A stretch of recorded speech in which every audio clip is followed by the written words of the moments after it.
Video में मैं बात करूंगी कि इमरजेंसी कॉन्ट्रासेप्टिव पिल क्या होता है और इसमें कैसी दवाइयाँ होती हैं और हमें इसे कैसे लेना चाहिए।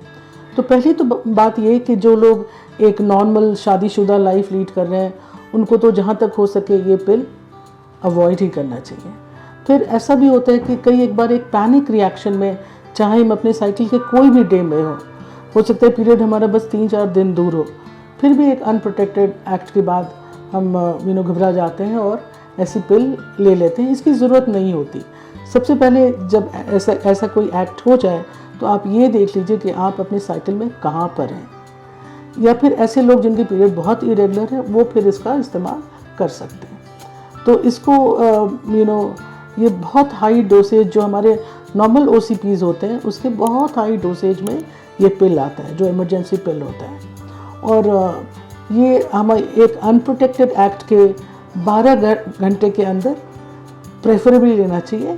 वैसे ये 72 आवर्स तक भी लिया जा सकता है। इसमें जनरली 2 टैबलेट्स इकट्ठे आते हैं इस पिल के पैकेट में। तो पहला हमें जितनी जल्दी याद आए कि हमें अवॉइड करना है हम उसको ले लें। वो एक्ट के तुरंत बाद भी हो सकता है, एक्ट के 12 घंटे के अंदर प्रेफरेबली लेना चाहिए। और इसके बाद इस पिल के 12 घंटे के बाद, जैसे मान लो अगर सुबह में हमने 7 बजे लिया तो रात के 7 बजे के पहले, शाम के 7 बजे के पहले हम दूसरी पिल ले लें।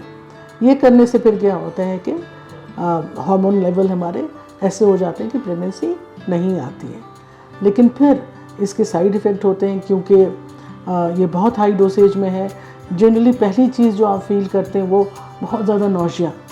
तो अगर आप क्लिनिक में हमारे आते हैं तो हम आपको एक एंटी एमेटिक मेडिसिन भी साथ में दे देते हैं और थोड़ा खाने पीने का आपको वो गाइड कर देते हैं कि कोई ऐसी चीज़ आप नहीं खाएं जो कि और इस नौशिया को या वोमिटिंग को ट्रिगर कर दें। और इसके बाद जनरली एक विड्रॉल ब्लीडिंग जो काफ़ी ब्रिस्क होती है, मतलब ये आपने पिल लिया और इसके 5-6 दिनों के बाद आपको एक ब्लीडिंग भी इरेगुलर ब्लीडिंग जैसी हो सकती है। इसे भी घबराना नहीं चाहिए। पर जैसे मैंने कहा कि ये इसकी यूसेज होती है वो लिमिटेड लोगों को ही करनी चाहिए और कोई ऐसी बहुत इमरजेंसी सिचुएशन हो तभी करनी चाहिए। Thank you.